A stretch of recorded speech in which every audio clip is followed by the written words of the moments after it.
Hello everyone, my name is Manolis Kinaralakis, the founder and creator of Reality Crowd TV, a reality television series about the crowdfunding movement.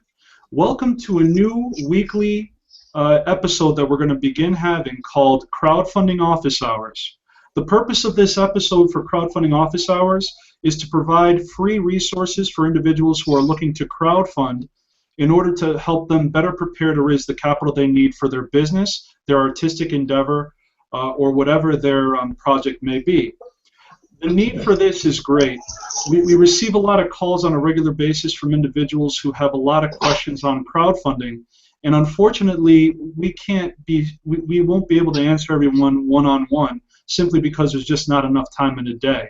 So we created this vehicle to help anyone who would come to us learn about it either through watching the episodes and asking questions, or through actually participating in the webinar like our two guests are going to do today. So before I introduce my guests, I'd like to just give everybody watching a little bit of a background.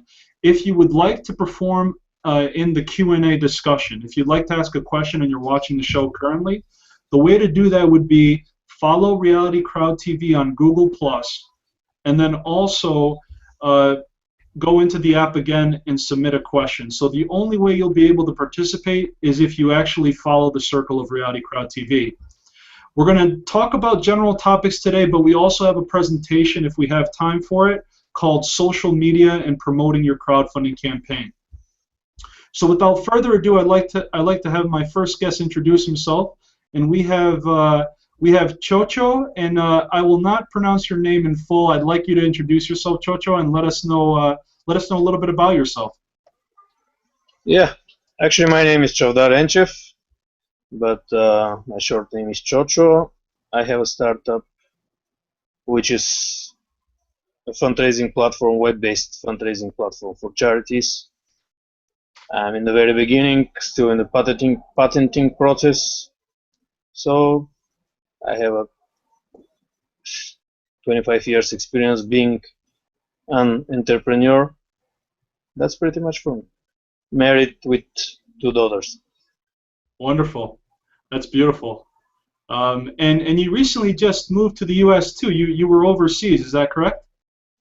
Yeah, I personally moved, I'm based already in New York, but I used to live in between for the last 6-7 years. Like I used to work in the Balkans, in different countries, in Kosovo, in Serbia, in Bulgaria, and my family was here, so I traveled a lot. But now I'm here all the time. Great. Yeah, and I know you're out of New York, and I'm out of Connecticut, so hopefully we'll have a chance to meet in person as well. Now, James, are you ready yet, or are you still setting up? I'm as ready as I'll ever be. I'm kind of hanging out kitty corner to the restaurant because they brought some dogs in, and I've got my dogs, and my dogs don't like other dogs, so okay, I'm hanging out here. Sounds good. And just give us a brief introduction of yourself, James, if you could. Okay. So I'm James. My name is James Fierce. Yes, Fierce is really my last name. I'm really fierce. My dogs are even fiercer. I'm an innovation coach, so I help small businesses think of out-of-the-box ways that they can grow their business.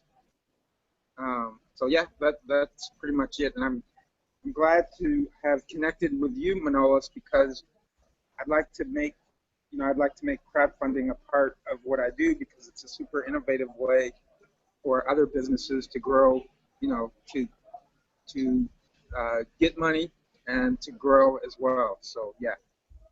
Excellent. Well, thank you again for joining us, James. You were on the show last week as well, and I appreciate your attendance. So before as I mentioned when I started this show, there's a couple things we can do. I have a few things to show you, whether it's the social media and promoting your crowdfunding campaign presentation.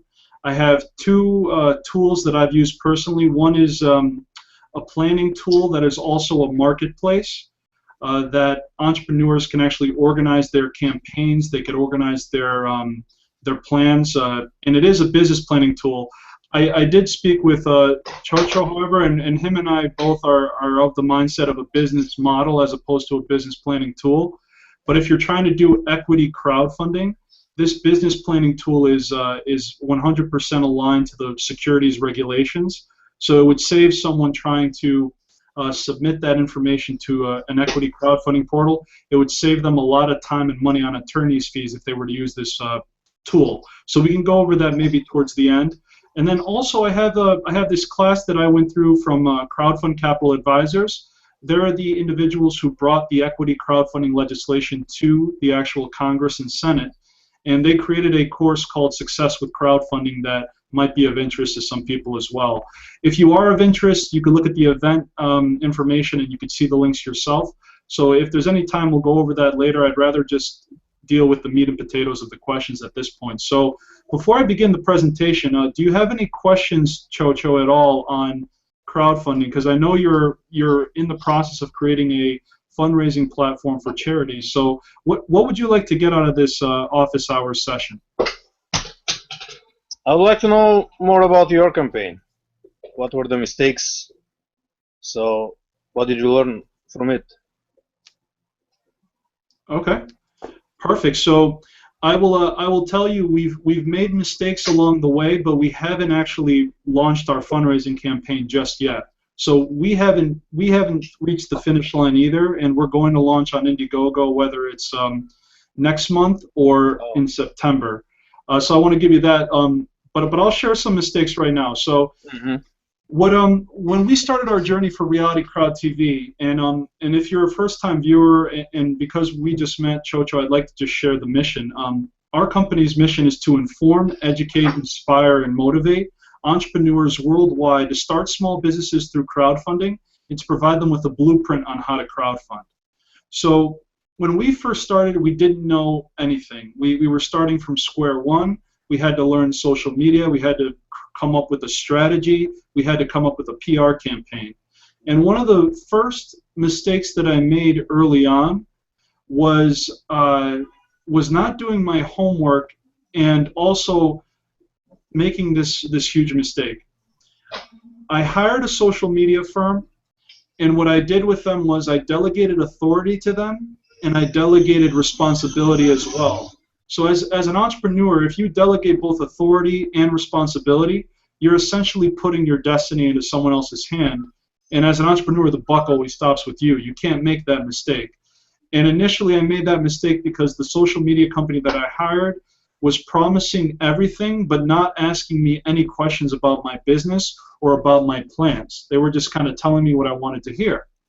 Well, two months later, $5,000 later, I only had 1,500 Twitter followers to show for that investment.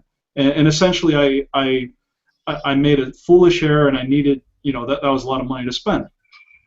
So when I took it over, I finally said, forget this, I'm not going to use them, I'm going to take it over, I'm going to bring in some other people, try to really understand how this works. And then 7 months later, we now have 15,000 Twitter followers with a lot of engagement, and we did it all ourselves for a nominal cost of around between $500 and $750 a month. So we figured it out by learning the hard way. So whenever anyone is going to do a crowdfunding campaign, if you don't have the time to do it yourself, then you have to find a way to appropriately vet individuals who you might bring in and pay for their services. So that's one mistake. Can you relate to that at all, Chocho? Yeah. I can give you a suggestion about your mission. I've recently listened an audiobook or an interview practically with Deepak Chopra. So he says very good things about the missions, about the non-profit organizations' missions, but it's very much related to yours mission too. If you want, just find the book, and later I can find it and send it to you. So sure. Your mission is quite longer. I already forgot. What was it about? Okay, but you keep learning as me as well, Yeah, it was a very long mission. You're right about that. The question that popped up me in my head is, are you really in a position to think like in a further steps? How are you going to monetize all of those people in the social media? So practically, how are you going to involve them in the process of crowdfunding? Because to have the followers is, in one hand, to have investments or investors or part of there to be investors. It's something completely different. Yes, you're absolutely right, and I'll answer that question. First, I think Frank joined us. Frank, are you there? I just see a black screen for Frank. He'll probably figure out exactly how to sign on shortly. But to answer your question, what's ultimately needs to happen is two things. The way that you're going to get the initial funding for anything that you end up doing is from your traditional networks, believe it or not. The statistics on Kickstarter show that individuals who raise 30% of their funding within the first week of their campaign it allows them a 90% chance to raise the rest of their money. Why does that happen? Kickstarter has thousands of projects on their platform, right? And the only way that you can get the benefit of all the traffic that is driven to Kickstarter, I think they're below 1,000 on the website rankings, like the most viewed websites. The way that you can gain that kind of benefit from them is finding a way to get on the front page of their on their website, which means triggering their algorithm to be chosen as a staff pick or a hot project in your category. And the magic number seems to be 30% of your funding in the first week, so that then you can go on top of the actual front page. So how does that connect to social media? Your friends and family who you contact will be pledging, your close friends, your affiliates will be pledging, but they will also have their own social media accounts that they're also going to be spreading as well. So you really want to focus on people who are really going to support you on week one, day one, to spread that out. When it gets spread and someone clicks on a link, they're more likely to donate to a campaign if they see that there's traction on that campaign. If they see that there's been a significant amount of funding raised immediately, it'll give them what is known as the herd mentality to just take a look at your project. And if they like the video, if they like the profile, if the rewards are enough to entice them, it essentially will give you a better likelihood to receive donations. There is, of course, no magic pill. This is all going to take hard work. It's going to take educating people in your traditional networks to know exactly, what you're doing, what crowdfunding is, and to actually organize all these followers into one specific funnel to point them to that place. And our presentation, Social Media and Promoting Your Crowdfunding Campaign, shows you a few tools on how to do that. So your question is, you can't rely solely on social media. You need to include every tool and tactic possible, including public relations, including traditional networks and a strategy, in order to really get the full benefit of social media. Of course. It's easy to say you have to include everything. So my question was different, actually.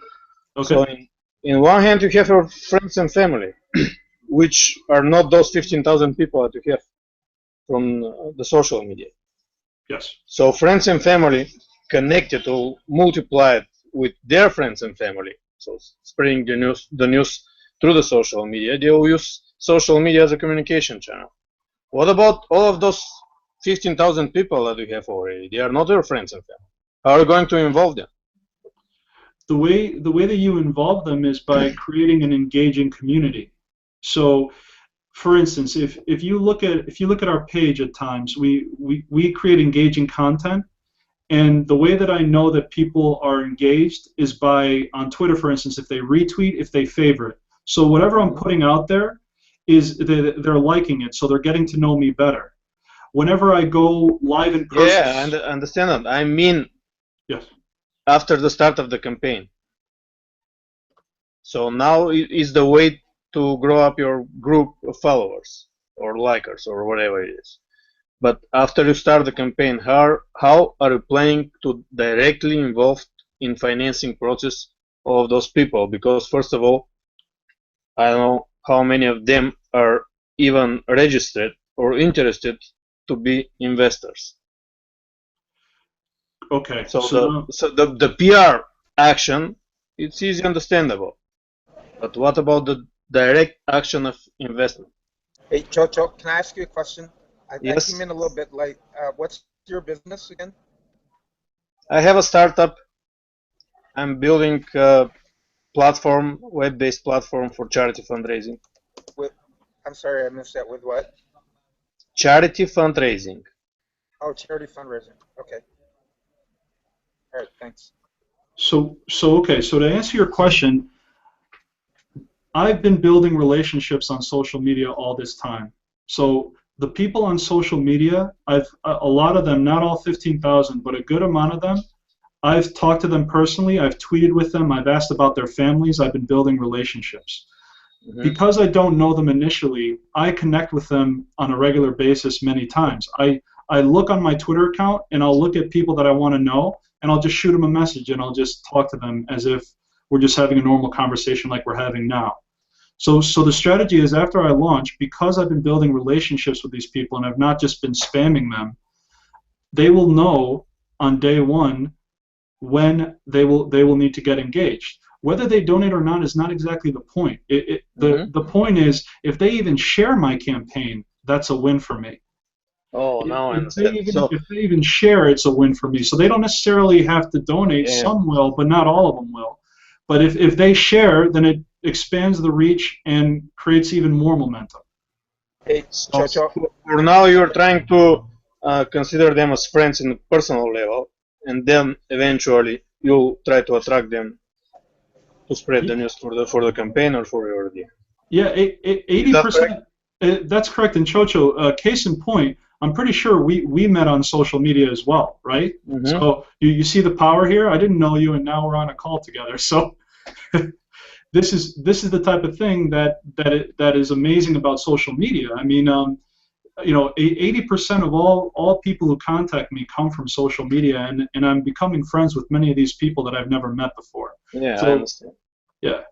I was thinking that from the beginning you are trying to organize those group of people around the project, not about you personally. No, actually, this is a very good point. Mm-hmm. I take the stance that social media is not only going to be for crowdfunding. I'm creating a community. Like, I'm not going to stop using social media after I run my crowdfunding campaign. Social media is an integral part of my business going forward, and it should be an integral part of everyone's business going forward. It's a long-term strategy that is forever. I mean, social media is not going to go anywhere. It's only going to get more prominent. So that's why when you plan a strategy, it's 3 to 6 months before you ever launch. So you're not necessarily going to tell anyone directly that you're going to crowdfund until 30 days until you launch. I mean, they'll know because if you look at my website, everyone knows that we're going to crowdfund, but I don't flat out say, hey, can you help me? I just try to be engaging so that they can look at it themselves. You know what I mean? Yeah, I understand completely. Yes. James, did you have anything to say? I know you wanted to say something. Right. Yeah. Hey, Chocho. The other thing is, it depends on some people may be interested just because they want to support you, and you may be doing a crowdfunding campaign that is one that offers rewards instead of an investment. And if they support you, if they believe in your cause and they want to back you up, they'll support you at a lower level. Hold on, I'm going to get a bunch of noise here, so I'm going to mute. No problem. Okay. Yeah, very, very good point, James. Yeah, I mean, it's not always equity. It's going to be the reward side of the question. And so, again, people in America are consumers, right? I mean, if they even just, they might not like anything about you personally, but they might like what you have to offer. So that's kind of another aspect of this. But that was a great question, Chocho, because, yeah, you have to look at social media differently as an engagement tool, not a broadcasting or spamming tool. Would you like me to begin going through the presentation, or do you have any other questions right now? Yep, I'm okay with. Okay. Go further with the presentation. Perfect. I'll begin the presentation here. So let me get my screen here. Start screen share. All right, presentation. So this is called the Social Media and Promoting Your Crowdfunding Campaign. And can everyone see the presentation on their screens? Yes. Okay, perfect. So I gave this presentation at the University of Hartford at the Entrepreneurial Center for Women. They had me come there and I gave 2 presentations. This one took 2 hours, but I'm going to fly through it because we don't have that much time. I'm just going to focus on the really important aspects of this whole thing. So we'll move forward here.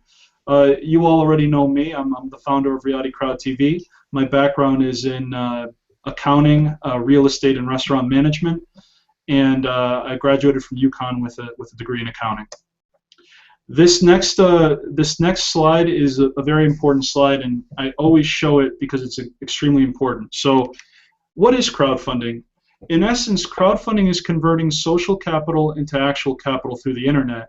And I want to show you this video because this young lady, the first 2 sentences of how she explains crowdfunding is the way that everyone should learn how to explain crowdfunding.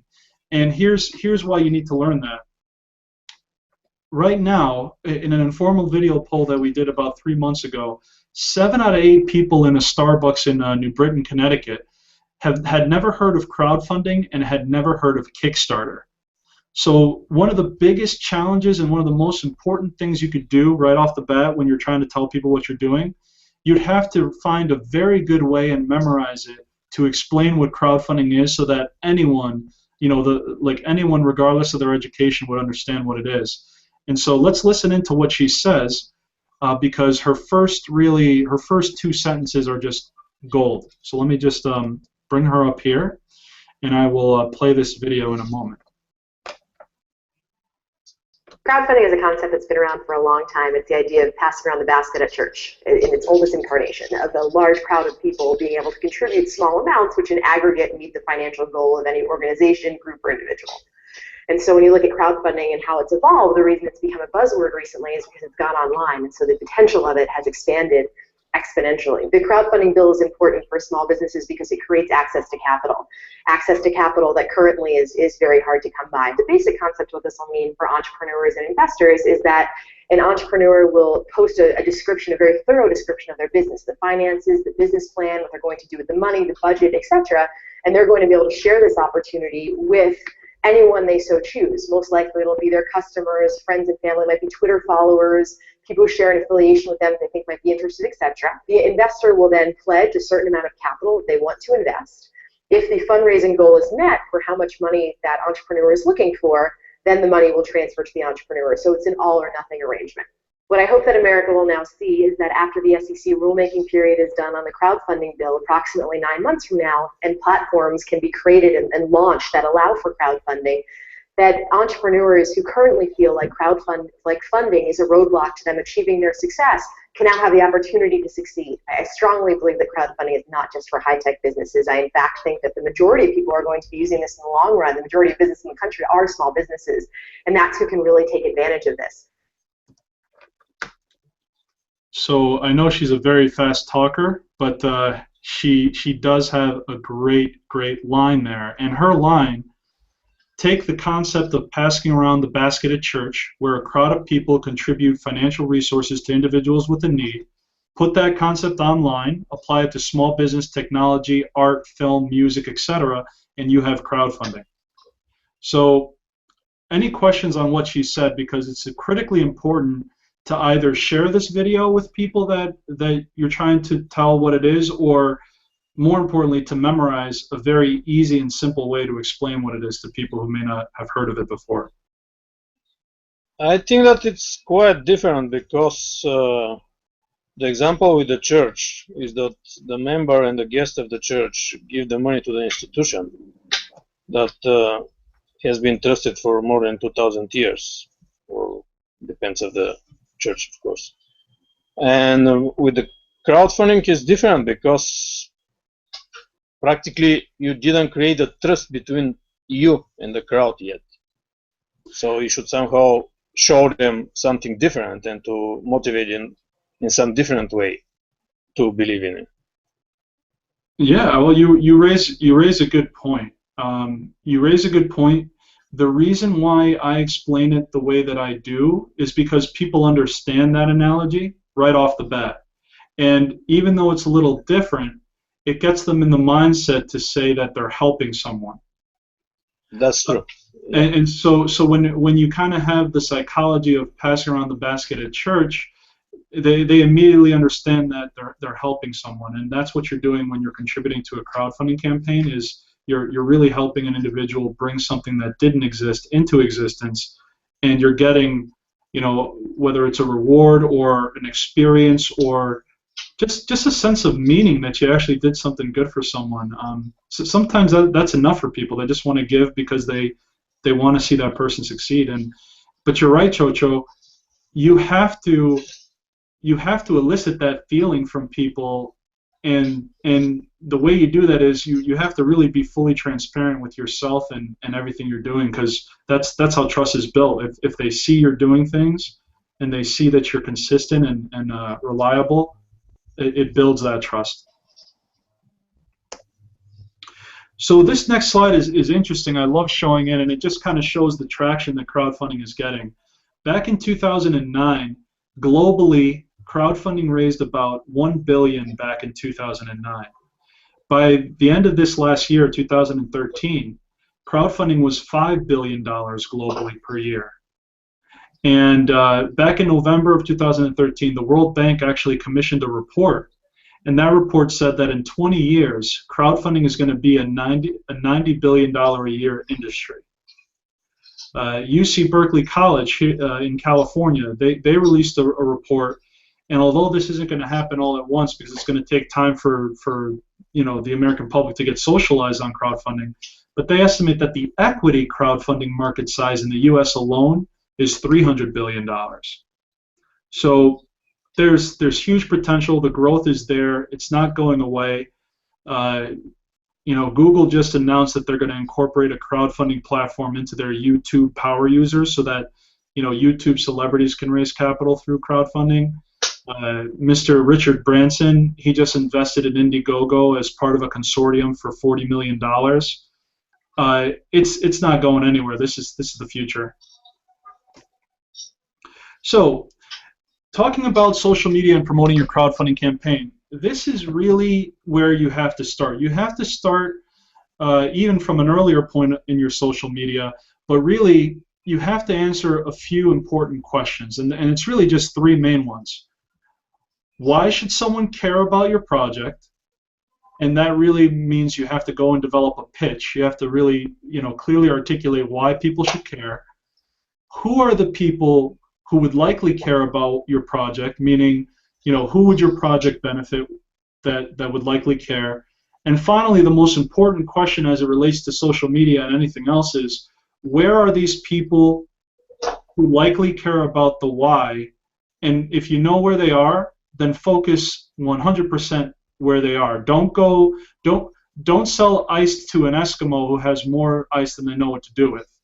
You need to actually go and tell your target market and your customer exactly where they congregate, what you're doing, and getting them aligned. So in your example, Chocho, you are creating a fundraising platform, so you likely know who your target market is.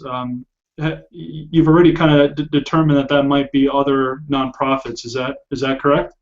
Yes. Yeah, I mean, so you wouldn't be going to a for-profit business if you're only for charities. So that's obvious, but sometimes people don't understand that it's a strategy as to where to market. You have to ask yourself a series of questions to determine where you should go based on why people should care and who the people that care are. Do you have a mission of your company, Chocho? I'm in the way of thinking about it, but how do I say? One day I hope that I'll say it was a long time to think to make it short. Yes. No, it makes sense.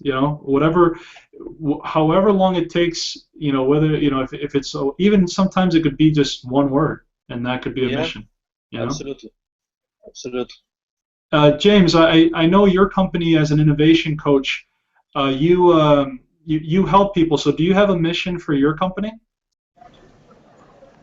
You know what? I do. I need to change it up because, as you know, I rebranded myself like within the last month. So I need to change up my mission and make sure that I incorporate the way that I've rebranded into it. Do you know what I mean? Yeah, 100%. Essentially, my mission is to literally change the world by helping entrepreneurs and small business owners grow their business by thinking outside of the box, by doing something unique and different and finding innovative ways to grow, run, and manage your business. Okay, beautiful. All right, I love that, and so I mean the beautiful part about crowdfunding is it's one of the largest opportunities to teach entrepreneurship. So these questions are not just for crowdfunding people. This is for any entrepreneur. They should be asking themselves this question, and they should be using social media to help them promote their mission. So examples of where you have LinkedIn groups, I think, are amazing. You could find any group for any kind of subject you want. Same with Facebook. You know, this is kind of a strategy. I mean, because social media is so open, you could simply look at your competitors, see who's following them, and then just try to follow those people that could be your potential customers. I mean, you know, that is what it is. It's the reality. Google Plus has a community for everyone. If you're going to use Kickstarter specifically, you may want to become part of BackersHub.com. There are essentially over 3,000 people now in a private group on Facebook, and these people have to have invested in at least 20 different, rather donated in at least 20 different projects on Kickstarter for them to even be allowed to join this group. So, you know, imagine the power behind 3,000 people who've donated to over 20 campaigns each. So if you're on Kickstarter, you really need to think about Backers Hub. Forums as well. Forums is a Kickstarter forum is a great place to learn and also network. If you're in real estate, I mentioned Bigger Pockets. And really across every platform, you have your social media hashtag, which is like, you know, hashtag crowdfunding, hashtag fundraising, whatever you want to use as it relates to your business. And then finally, you know, each industry has, you know, an ecosystem. They have an entrepreneurial ecosystem. They have industry organizations. They have nonprofit organizations, which would be a great place to find where other people are in your area. So does anyone have any questions? Like, does everyone know what a social media hashtag is on this call? I don't know what exactly it is. Okay, so actually, let me show you an example. Then we'll go here. I'm going to go you to. You mean in general, what is a hashtag in social medias? I know what it is. But you're not sure how to use it for crowdfunding, right? Yeah. Okay. Okay. Go for it. Okay. So then, an example here is this. Depending on which platform you use to raise your capital, you're going to always want to create a message that that really resonates with that funding portal. So, for instance, if you're on Indiegogo, you're going to use the hashtag Indiegogo when you launch your campaign. The reason being is so that everyone else who is searching that specific hashtag is going to see that there's individuals on Indiegogo who are currently raising capital. So when I just search for it, results, you'll notice, you know, Bayou Tales. Have you donated $25 to Indiegogo campaign? Reserving your copy of BIOS Tool DVD yet? Then they link the project. Mm-hmm. So that's just a way. I mean, they're really you know, broadcasting there. Mm-hmm. But it's actually kind of a nice question they're asking. They're not necessarily begging. They're just asking the question. Have you done this yet? So that's not a bad way of doing it. And because they were on the show, let's just retweet them. And this is why you want to make sure that you use the right hashtags, because someone like me would just come, see this, and they'll say, "Oh, cool! You know, this is neat. Let me click on their project, and now suddenly I'm here." But unfortunately, it looks like they didn't do a lot of pre-planning. They've only raised $296 out of 50,000. So to me, that means there may not have been a lot of planning in advance before they tried to do social media. So let's also look at them too. This is a good example. Let's click on them and see what their following is. Okay, so as you can see, they likely created this account after they launched their campaign. So these individuals did what a lot of people do when they first hear about crowdfunding.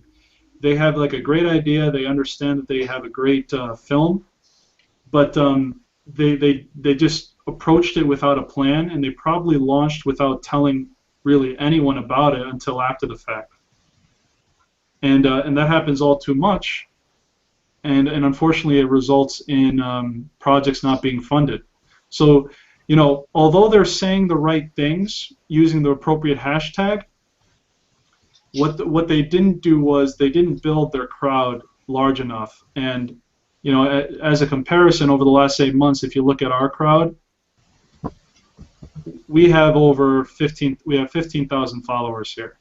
And so when the time comes to execute a 30-day to launch strategy, we're going to be able to tap into the 8 months of goodwill that we've been building up to hopefully have provided enough value where people want to help us. It's no guarantee that they will. There's never a guarantee, but you know, a lot of these people, like I said, are my friends and I know them, and you know, all I would really ask for is a share, and that's one of my main concerns. So, does that help you a little bit?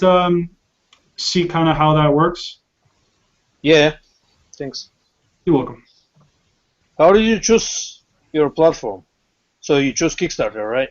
As understood. Well, I first chose Kickstarter, and I chose Kickstarter because it's one of the most, I believe it's the most trafficked site. So my strategy is I'm trying to hit 30% of the funding within the first week. Actually, I'm trying to hit more. So I wanted to, you know, trigger the algorithm on Kickstarter to get to the front page. So if I were to get on the front page, I would then benefit from all their traffic.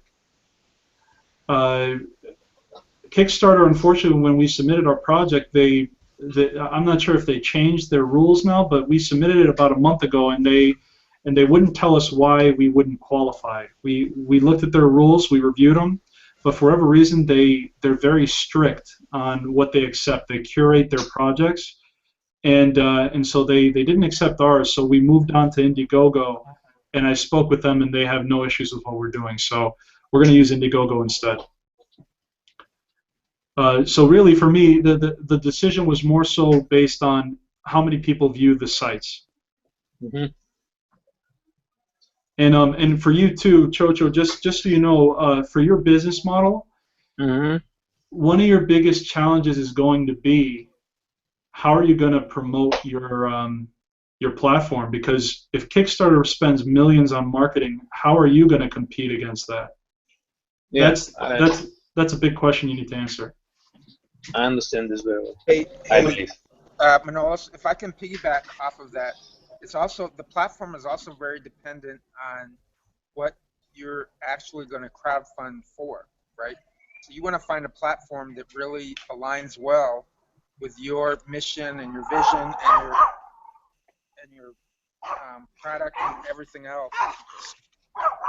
Yeah. Hold on, lots of noise. Hold on. No problem. So yeah. If you could mute yourself, James, that'd be great. Yeah, actually, I've been in a presentation from someone from Indiegogo, like this week, I believe. Yeah, it was this week. And the thing that I don't like is that Indiegogo try to be everywhere and for everybody. Yeah. No, you raise a good point. Actually, there's you know, the way to compete against the big boys is to actually have a niche. So yeah, I mean, if you focus on a very narrow niche, then you can dominate that space. But I mean, it's so hard to compete with everyone if you're everything to everyone, you know. Mm-hmm. Yeah. It looks like we got a new person to join. Is that you, Frank? Does your volume work? Nope, I don't hear you. So we'll have to yeah, Frank will just type if he has anything to say. Thanks, Frank. So great. So I'll just head back to the presentation then, unless, was there anything else you wanted to chat about on that subject? Oh, okay. So we'll go back to the presentation. Okay, let's try now. Oh, I can hear you, Frank. Yay! All right. Frank, actually, can you just introduce yourself for the viewing audience? Sure thing. Frank Spalding. I'm the CEO of Crowdfunding Magazine. We're a new magazine that's here to help educate the public about crowdfunding, as well as provide educational resources for people trying to run crowdfunding campaigns. Wonderful. So yeah, so Chocho, you should meet up with Frank, you know, offline. He might want to write an article about your actual platform when you launch. Be happy to. Excellent. All right, so let's go back to the presentation then. And if anyone has any questions along the way, feel free to just, you know, stop me. So now, another great tool for people who are looking to crowdfund is finding a tool that actually manages all your accounts in one place. So what I mean by a social media dashboard is you could literally use a tool that you send one message out using the tool, and it broadcasts out to every social media channel you have connected to the tool, so you don't have to go to each individual one. That right there, you know, allows you to schedule in advance. It allows you to send one message to 5 to 10 to however many you have scheduled. And some of the better examples are Hootsuite, BufferApp, and Sprout Social. Is everyone familiar with these tools, or would you like me to do a demonstration for anyone? I'm not. You're not familiar? No. Okay, so then let me show you then on my own Hootsuite account. I personally use Hootsuite, and we'll show you exactly how this is going to work. Oh, this is awesome. Okay, Hootsuite now allows me to have some suggested content, which is great. Thank you, Hootsuite. So here's what I have here. If you look across the top here, I have all these tabs which represent different social media accounts. And so if I wanted to connect my accounts and I wanted to send out a message, what I would do is I would do it this way. Let me actually just promote this across social media right now. I'm going to take my YouTube link from my Google Hangout, and I am going to go back to Hootsuite, and I'm going to send this out. And I'm going to say, all right, I want to send it to Reality Crowd TV, my social channels. I want to send it to LinkedIn, my personal Twitter accounts, my personal Facebook account,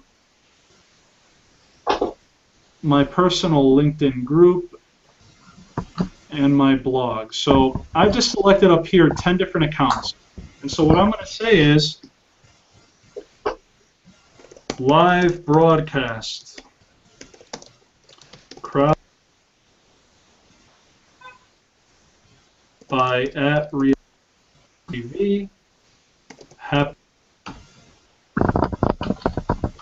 joint, add the link, and now what's going to happen is the moment I hit send, it's going to send out to 10 different channels. So before I hit send, I just want to show you too. You could schedule, so anytime in advance you could schedule hundreds of different posts, like for months on end if you wanted to. Or you could send it right now. So I'm going to just send it right now, and I'll show you what just happened assuming my internet's still good here. So give me one moment.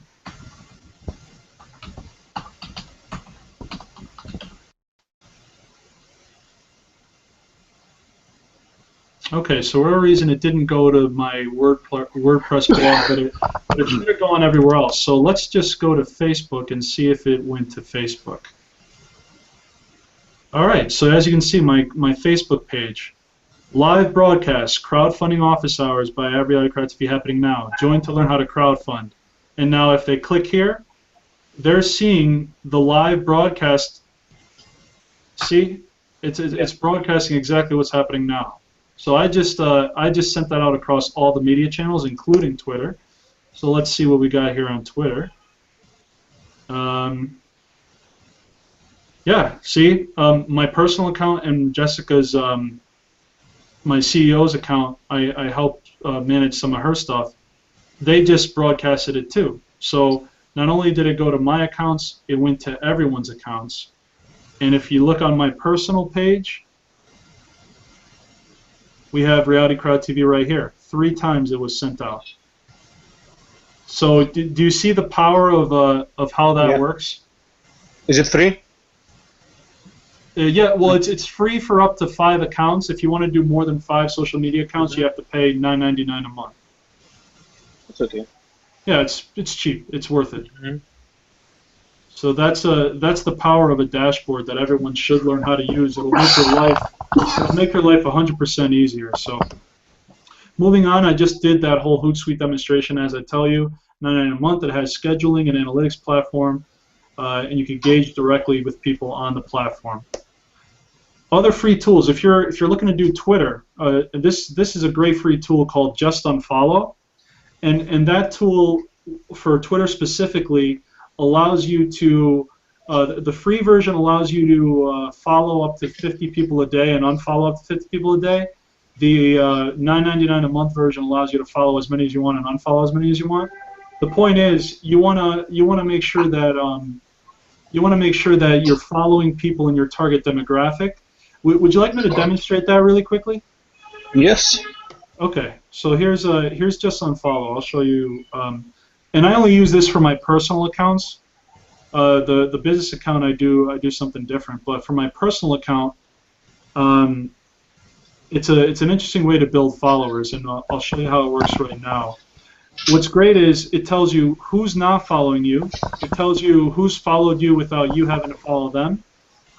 It tells you you could copy your competitors' followers. You could copy followers based on a keyword, like a crowdfunding keyword, and it really helps you. So if you look right now, I have 191 people who don't follow me.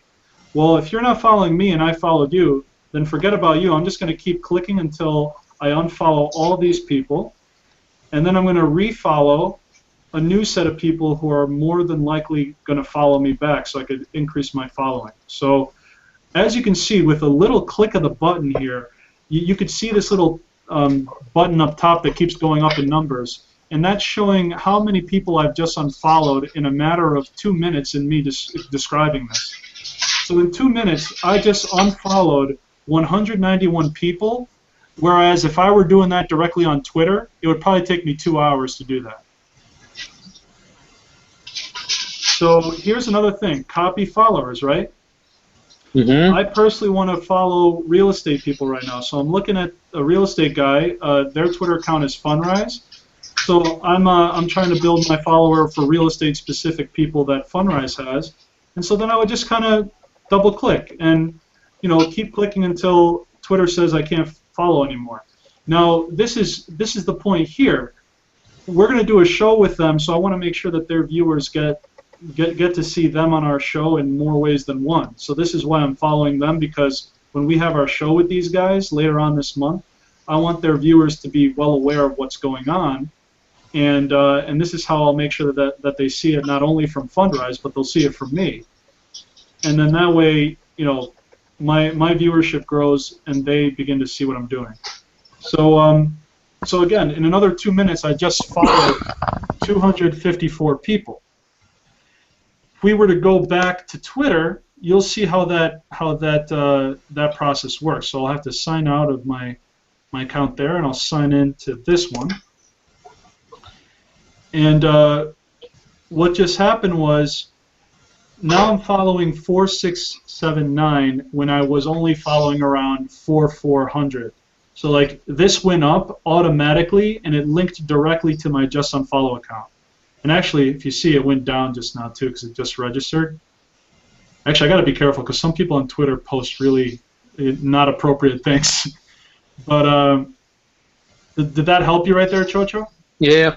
So then here's another great tool. You said, how am I going to funnel all my social media people in one place? Thunderclap. And this is an example of a campaign of our friends at headfunder.com. Headfunder.com is a crowdfunding platform, and they use this tool to actually launch their platform. So for you, Chocho, this tool, it's at thunderclap.it is the website. this tool right here will funnel so many of your social media contacts to allow you to broadcast one message directly on their social media account. So if you look up here, it says supporters. 282 people gave headfunder.com permission by saying, yes, I will share on Twitter, yes, I will share on Facebook, yes, I will share on Tumblr. So they clicked the button that gave them permission to do this. 282 people did that, and then on April 30th, they sent out this one message up here, Headfunder is a social crowdfunding community determined to give back to the world. They sent this out on 282 accounts, and it reached over 12 million views. Wow. So as you can see, this is the multiplication effect. Yeah, it's the multiplication effect. It's an amazing tool that I recommend everyone use. There's other tools out there too that I think people are beginning to develop as well. But from my understanding, you know, these guys did it right. They did a really, really good job on this. So that's another tool that crowdfunders should use if they want to amplify their reach. And yeah, and so we'll keep moving forward. Now, here's kind of what you need to realize is social media is hard work, right? So that's why people have to actually hire people sometimes, because with all your 50 million things you got to do as a project creator or an entrepreneur, you just can't handle it yourself. So, you know, there's people who have to create the content. There's people that have to actually schedule the content. There's people that are just going to be monitoring the media accounts and engaging with people who engage with you. And then, of course, you know, the people who do follow you, you want to develop relationships with them so that they can become brand ambassadors, people who want to see you succeed in your crowdfunding campaign. And we'll go over a tool as to determine how, you know, whom should you identify as brand ambassadors. But the answer really is anyone. If you have someone who really is cheering for you, you know, you don't have to worry about cloud score. You don't have to worry about anything. If someone really wants to help you, it doesn't matter what their statistics look like. If they're a good person and they want to help, then just realize that you have people who want to help, and you need to help them too. So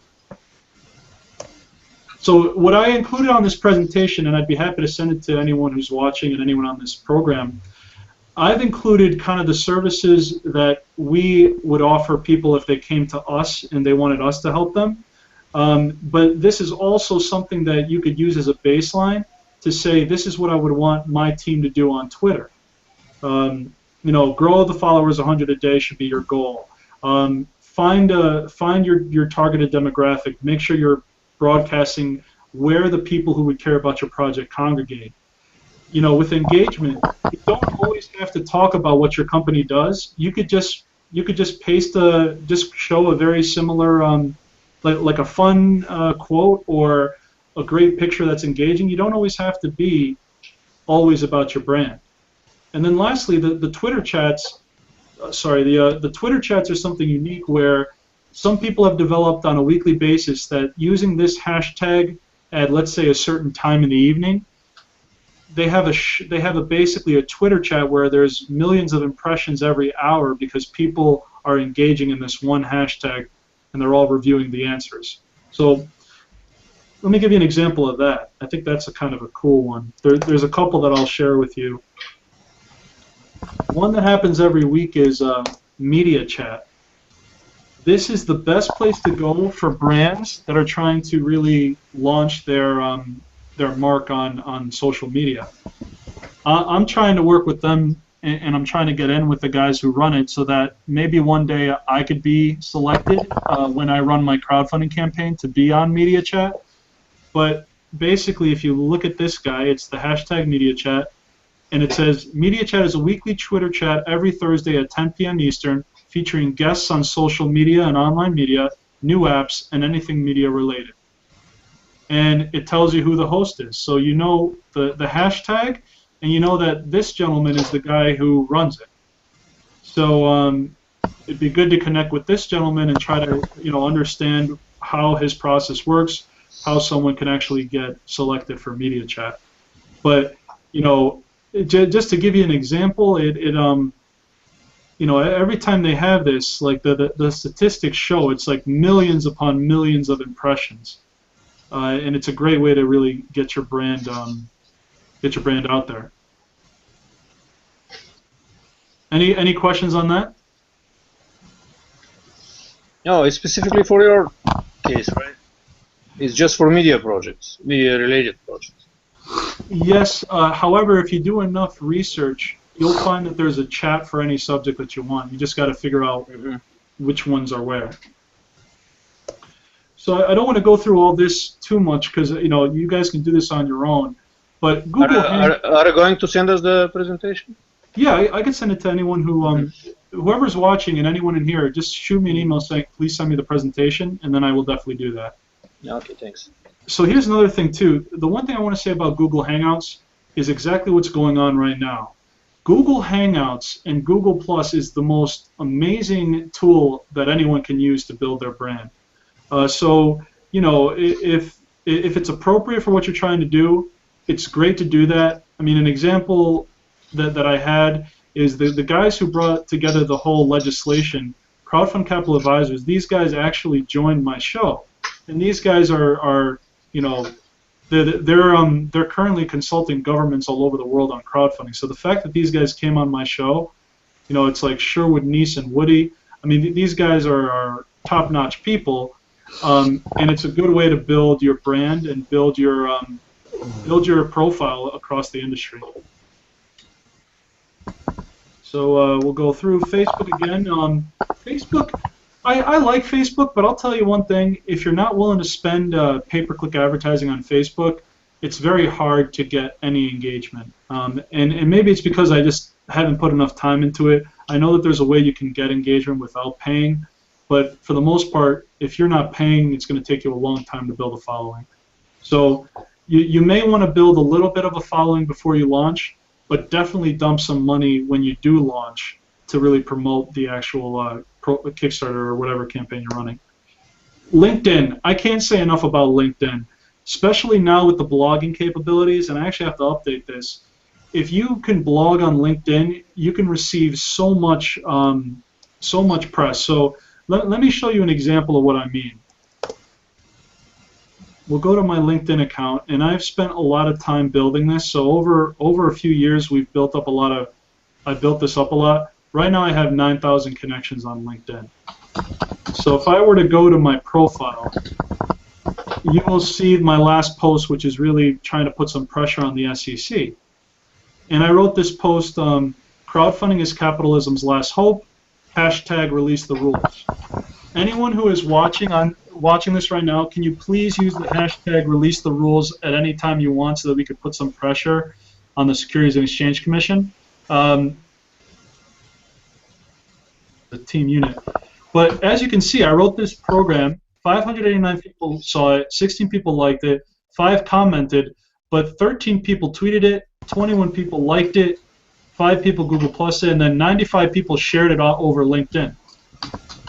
So this right here, it's not about, this isn't specifically about crowdfunding, but it was enough to, rather it is about crowdfunding, but it's not about raising capital in a Kickstarter or anything right now. But the fact that you could build a following on this, you better believe I'm going to write a blog post when I launch my Kickstarter or my Indiegogo. I mean, it just, why wouldn't I use this tool if I had that option? So LinkedIn is huge. I also like LinkedIn for the groups. You could post things in groups and really, get people to really engage with you in groups in discussions. And the reason why groups are so great is, you join one group and there's 131,000 members. So I mean, not everyone's going to engage with you. Unfortunately, there's so many people posting that sometimes you get lost in the shuffle. But this is a great way to get a lot more exposure for yourself by posting meaningful comments and items in a group. Okay, so moving on. These are just some other things that we could do for people, but let's move on. Hashtags we spoke about. What's very important is you want to understand what the keywords are in your industry, not only for your website, but also just for social media, because if you're doing search engine optimization for your website, those keywords are also going to be used through your actual project. One little trick that I've learned throughout the journey here, we've sent out a bunch of press releases, and we use MarketWire.com. And MarketWire.com, you have to pay for it in order to send out a press release. But once you send it out and you include the link back to your website, almost guaranteed, unless your press release is not of high quality, which all you got to do is just mirror anyone else who's done a press release, almost every time for an investment of $300, it gets picked up by over 200 websites that link back to your website. And I'm talking about like Yahoo Finance will pick you up, MarketWatch will pick you up, Reuters will pick you up, and it's an amazing way to get picked up on the weekly 8 p.m. Google alert that comes out. So how do they link back to you, those websites? Do they just post the links, or connect the links with specific words, or do they write something for your website? So it's a press release that gets pushed out to everyone who's associated with MarketWire. So this is MarketWire.com. Let me actually see something. How am I going to show this to you in a way that works well? How much does it cost, you said? 300 per month? No, 300 every time you send out a release. Okay. So if I were to go to my press, I think I had linked some of these things to my website previously. So let me just go down here. Yeah, this was the first one we ever sent out. And this, as you see, if you look right here, this is MarketWired, but this is on Yahoo Finance. So Yahoo Finance put me on their page. Reality Crowd TV announces tour. And so how do you link back? By including a link in the press release. So if I click here, then it goes back to my webpage. So in other words, I wrote the press release with links in it. And so they release it as a news practically? Say that again? They release it as a news. Yeah, they release it to any kind of people who would want to hear this information, you know? Yeah. So it's amazing because, you know, obviously if we were to go to Yahoo Finance, they get millions of views a day. I mean, I didn't get millions of views because there's so many links there, but you know, in one day or two, I think I got, over a week, I got around, you know, 6,000 views in 1 week. So it's worth it, in my opinion. So do they release the exact same text that you post as a press release? Yes, I believe it's the exact same information. Yeah. Okay. So again, you know, you want to build your crowd, right? And the way you do that is you need to have a plan over a 3 to 6 month period before you launch. As we noticed on that gentleman doing his campaign on Indiegogo, he only had 114 followers. He didn't do his homework on social media.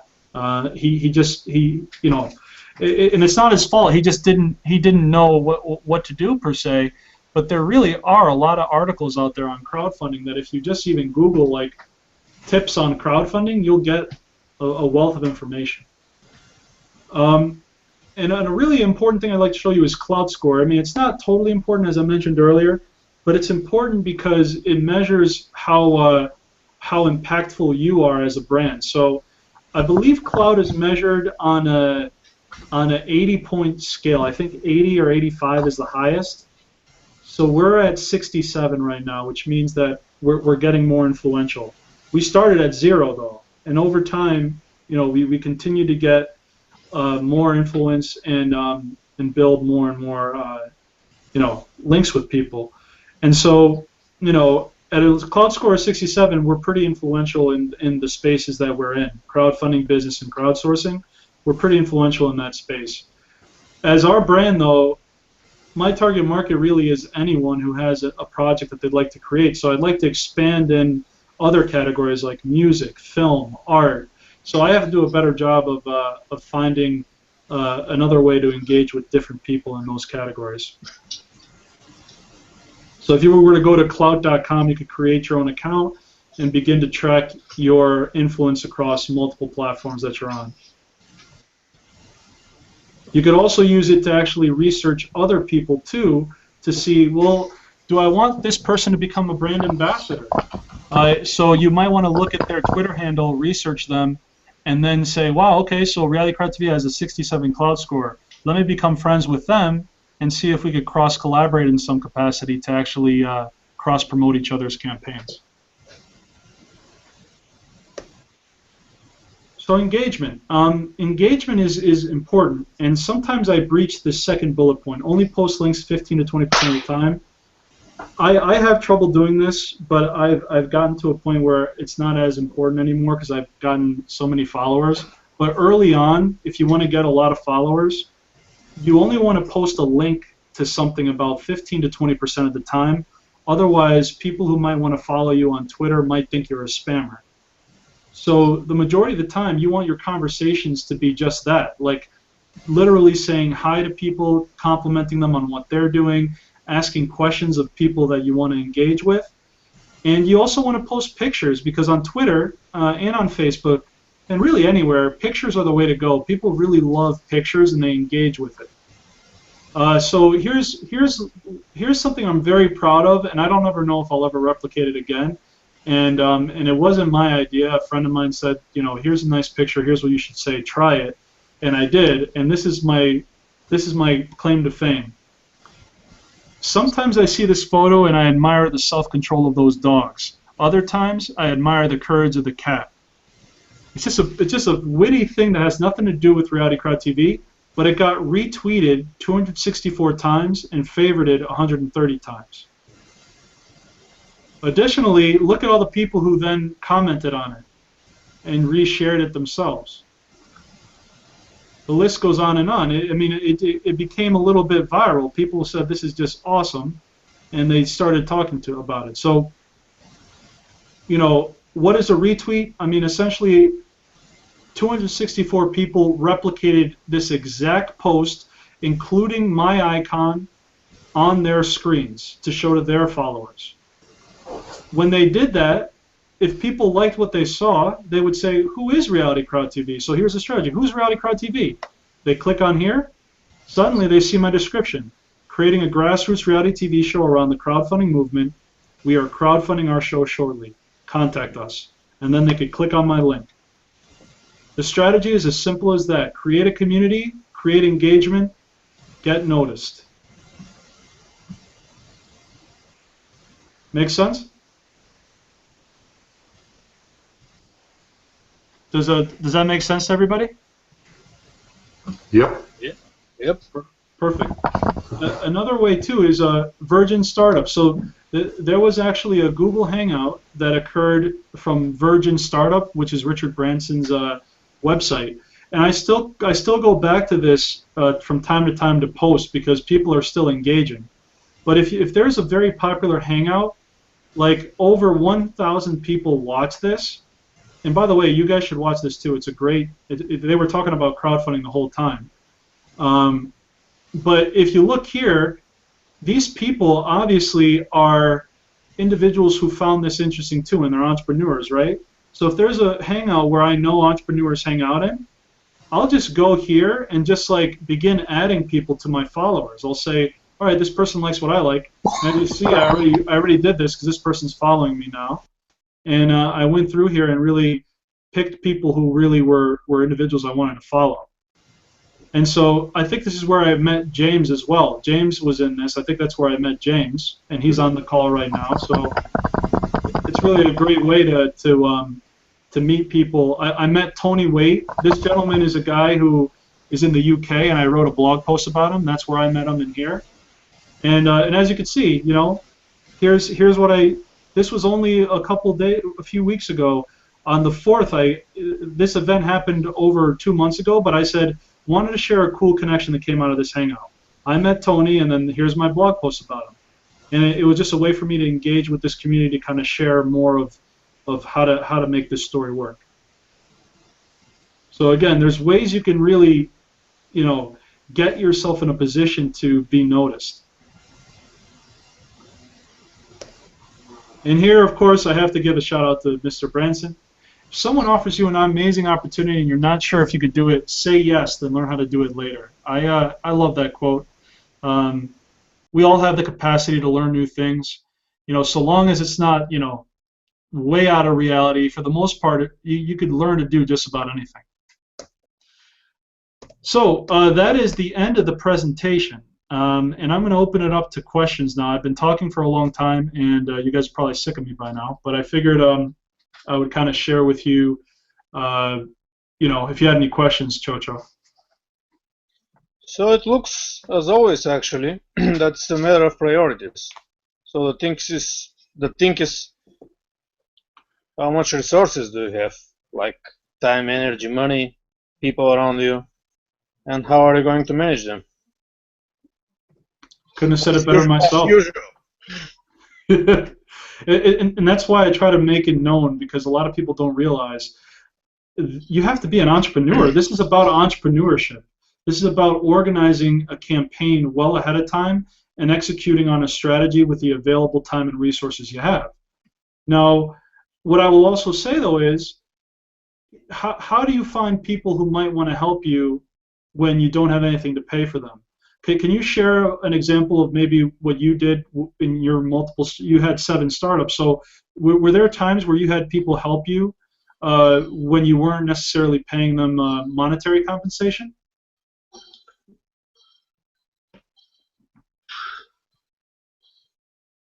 I used to magnify a lot of people because of the positivism and the energy that I have in myself. I used to be a motivational speaker back in the Balkans, so I'm that kind of person that people like to be around me.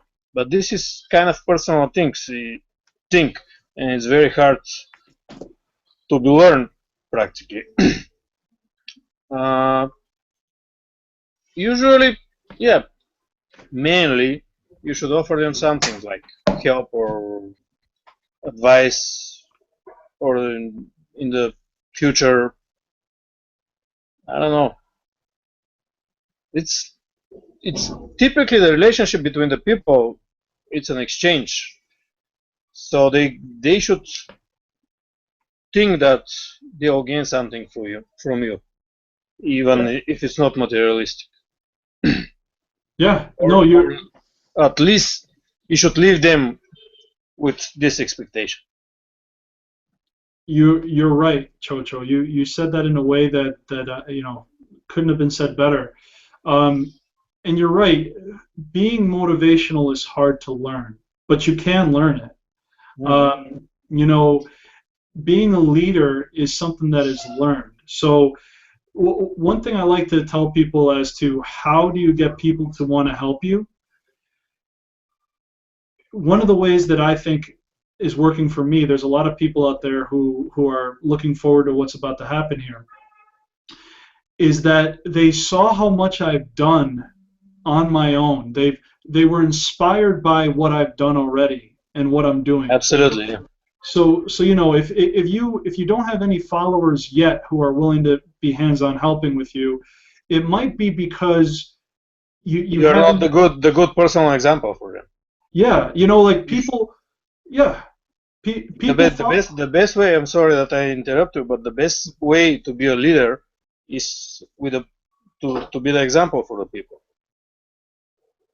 Yeah, I mean, you have to be able to lead yourself first before you can lead anyone else. Absolutely. Yeah. And I would like to point something from the conversation before. You have mentioned that crowdfunding engagement is practically entrepreneurship, which is, I believe. And for any new idea, entrepreneurship idea, or any new business, one of the most important things is to be in the right place in the right time. So in this way, you should put yourself in the right time. So doing your homework, like you said, 3 or 6 months before, and be in the right place, choosing the right platform as well. Correct. And what's funny is it doesn't have to be a revolutionary new industry either. Technology, you could have an industry that's just ripe for disruption due to technology, and so you might be able to just gain a competitive advantage by being exceptional in social media or being exceptional in PR. you don't necessarily have to have the best idea or the best product, but if you market it the best and you market it differently and get to the target customer better than anyone else, it doesn't matter how good your product is, you will have better business development and marketing than anyone else of your competitors. And I think that's another thing that people don't realize is your product doesn't have to be perfect. You have to create a minimum viable product, what they call it, and then you have to be able to sell it better than anyone else or better than a lot of your competitors. Do you agree with that? Yeah, actually, a few weeks ago, I went to in Columbia University to some pitch night, and a few companies pitched their ideas in the front of the 3 or 4 investors. So it was high level actually, because one of the guys was the creator of Farmwell.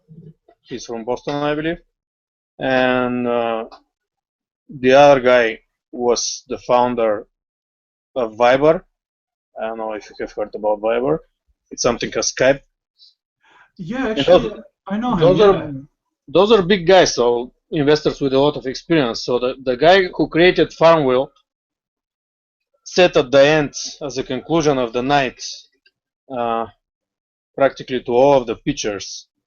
So I understood that most of you found some problems with the potential resolving.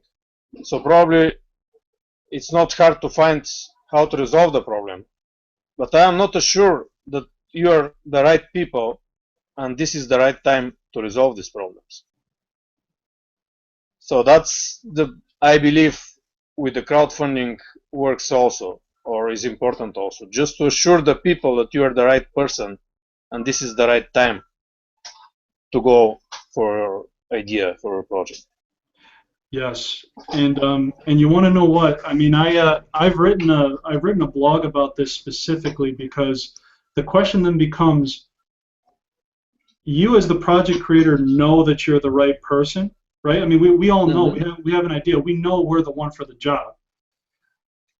The challenge is, how do you tell that to someone else who may not know that? And one way that I've found very valuable to me is document yourself through video. Like in your 3 to 6 month period, create a YouTube account, whether you're a video company or not. Document the journey that you're taking. Show the struggles and the things that you're doing, the 18-hour days that you're working. Show that. Paint that picture and say, you know what? You don't know me from a hole in the wall. But if you went to my YouTube account, you would see that I'm working 18-hour days. You would see that I'm making progress that people will not normally know just by me pitching my idea in a 10-second phone conversation. Absolutely. Video is very important. Now I remember from the same pitch night, because I've participated maybe 10 or 15 pitch nights just to see in reality how to the people pitch their ideas.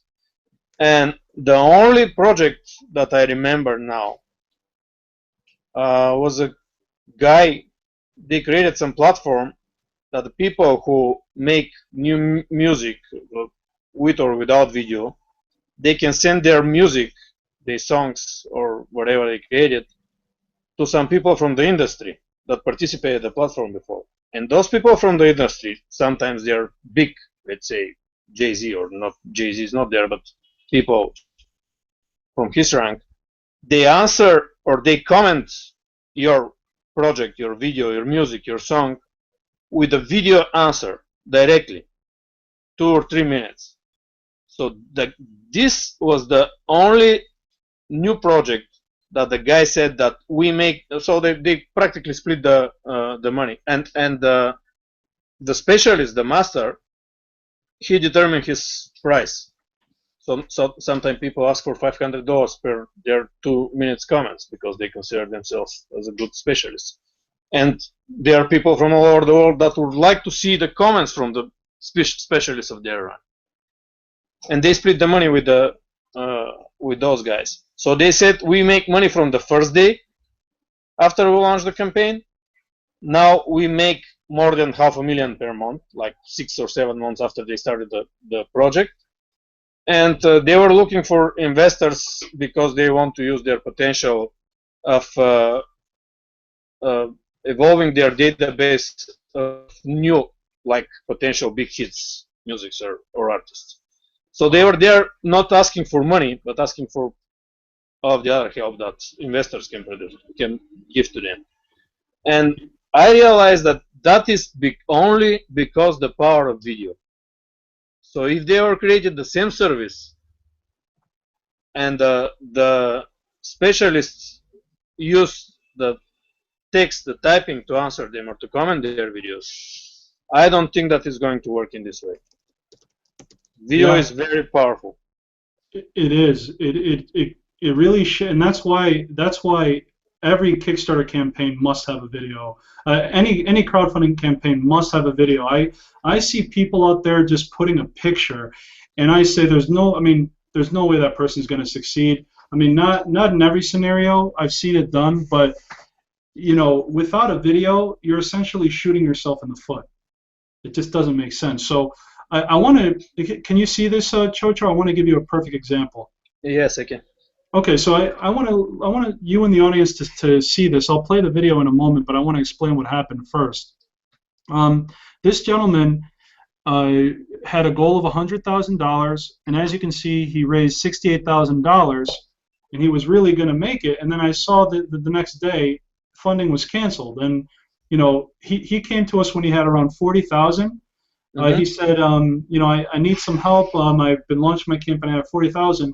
I told him, I'm not really equipped to help anyone when they've already launched because my work is done 3 to 6 months prior. But what I did have was a listing of journalists that I just said, here, I can't physically call them personally. I just don't have the time at the moment. But here's a list of 300 people. See what you could do. So he did it all on his own. Like all I did was give him a list of numbers to call, and he got a few interviews. So it got up after that, plus his other hard work too. But then, I was like, why did you cancel, Raymond? Why on earth would you cancel? And here's something else that people in this industry need to realize, especially if they have a business. He canceled because he said, Manolis, an angel investor, said, cancel your campaign. I'm going to give you the $100,000 so that you can go ahead and produce these tree sleeves. So, he proved his concept to an angel investor who was just scrolling through Kickstarter and happened to find his project. And they ended up talking on multiple occasions, and next thing you know, they made a deal where he stopped his campaign, which means all this money got returned to the donors. Yeah. And he got the $100,000. But I just got another update from him too. I'm going to show you this, but I'll show you this first, just the first piece of this, because it's a little bit long. But it's basically those little sleeves that you see on coffee cups so you don't get burned. He's creating that, but he's adding a social aspect. And just to tell you what the update is, and then I'll show you the video. This angel investor just connected him with Starbucks, so he's going to be a multi-millionaire very shortly just by this one little interaction. Like, Starbucks might be using his sleeve as instead of their own. So what's the difference between his and the usual sleeves that were so I'm going to play it. I'm going to play it so you see why. Okay. It's a beautiful thing. Yeah. I've always been a frequent coffee shop visitor, whether it's been getting some work done, meeting with friends, or enjoying a nice dark roast in the morning. However, there's one element of coffee shops I never understood, and that's the amount of waste that shops produce on a daily basis from paper coffee sleeve usage. So I decided to do some research and discovered that millions of trees are cut down every year just to make these single-use items served in these establishments. I knew I had to figure a way to transform a product typically viewed as a vehicle of waste into a vehicle of good, and that was the beginning of Tree Sleeve. With Tree Sleeve, we are dealing with the biggest issue currently facing the planet, the safety and the security of our environment. As a team, we believe we can and we should do well by doing good, and it has never been easier for a consumer to do a little thing that makes a big difference. So now, let's take you through the end-to-end process of Tree Sleeve. Once sugarcane is harvested and processed at the mill, sugar is extracted from the sugarcane stalks and the remaining waste is typically incinerated. However, at Tree Sleeve, we source the cane waste and transform it into fiberboard, which is used to produce the product. Once a tree sleeve is used, its magic is still at work. The rounded spikes at the top of the product encourage entanglement with trash. Tree sleeves contain what we like to call earthroot, which is an enzyme that actually speeds up the composting process. These elements help to break down all trash that tree sleeves encounter, leaving an incredibly positive mark on the environment. From the very first prototype a year ago, Tree Sleeve has been entirely self-funded. We are now in a position where we have the manufacturers, the tree planters, and most importantly, a superior product design that can help revitalize communities as well as empower coffee shop patrons on a daily basis. However, we can't move forward without your help. With each pledge included is the opportunity to gift a set of tree sleeves to your local coffee shop. By doing so, you offer shop owners the opportunity to say goodbye to paper sleeves and offer customers a superior sleeve on the market today. Please help us turn what has been a dream thus far into a reality. Thank you.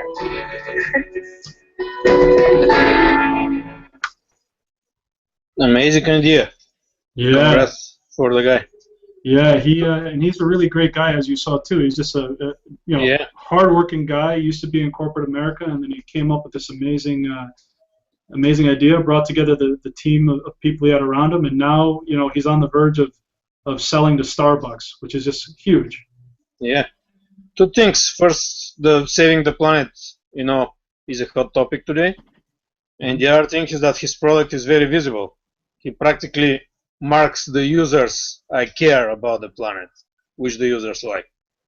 Yeah, it makes them feel like they're saving the world too. I mean, Yeah. I think it was every single tree sleeve sold that he plants a tree. I mean, that's amazing.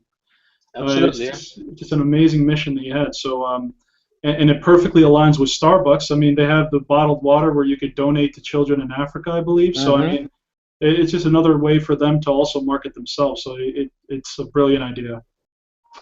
I'm really enjoying our conversation, Chocho, because we're not only talking about crowdfunding, but we're talking about entrepreneurship and leadership, and I think that's one of the most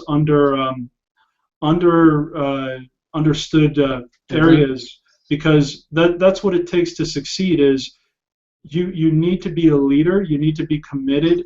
It can't just be an idea that is just a random idea that hasn't had thought into it. In order to succeed, if you don't have an established network, you have to learn to be greater than who you are currently to achieve what you want in the future.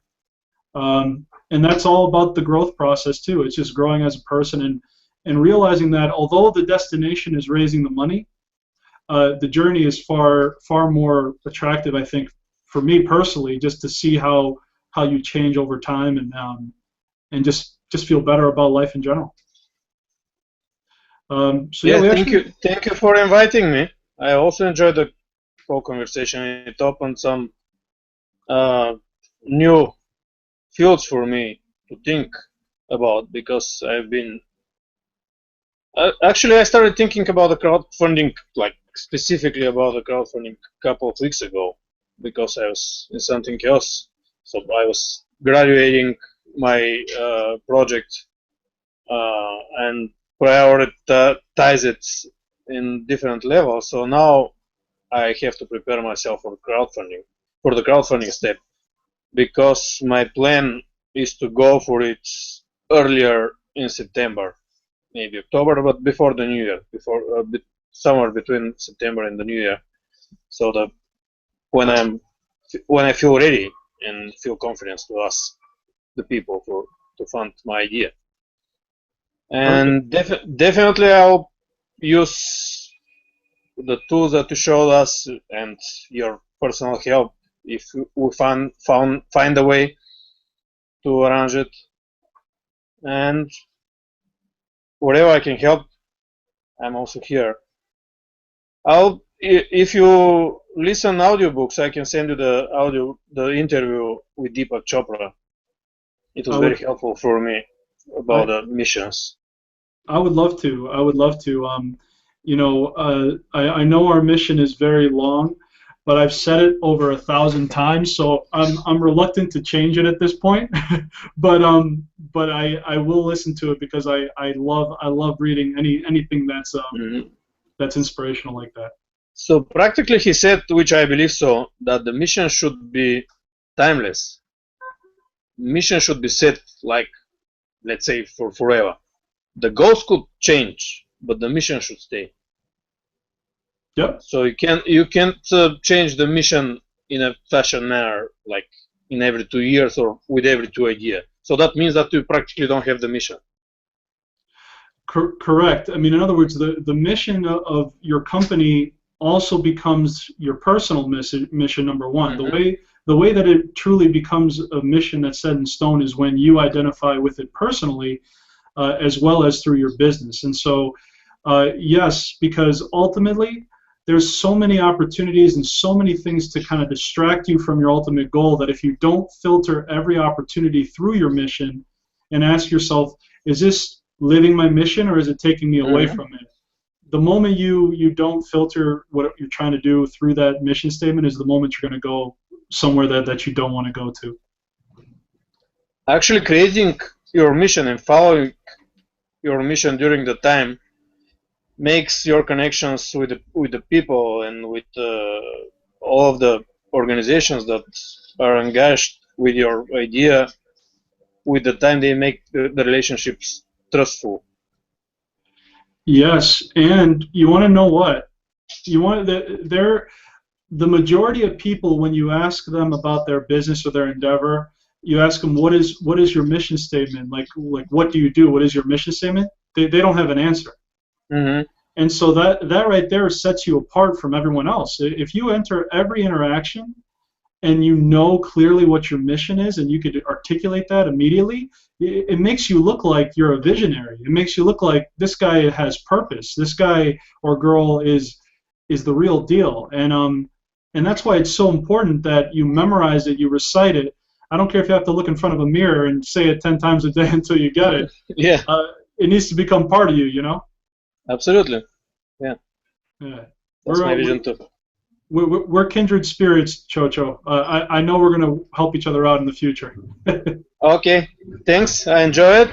Now I'm sending you the email with the audiobook, and I hope that I will receive the email with the presentation. You got it. I'll send you a couple other presentations too. And again, for the viewers on the line, thank you very much. Feel free to send me an email at realitycrowdtv@gmail.com if you'd like to receive that presentation. And until next time, everybody, dream it, believe it, achieve it. Thank you. Enjoy the rest of the weekend. You as well. Thank you, sir.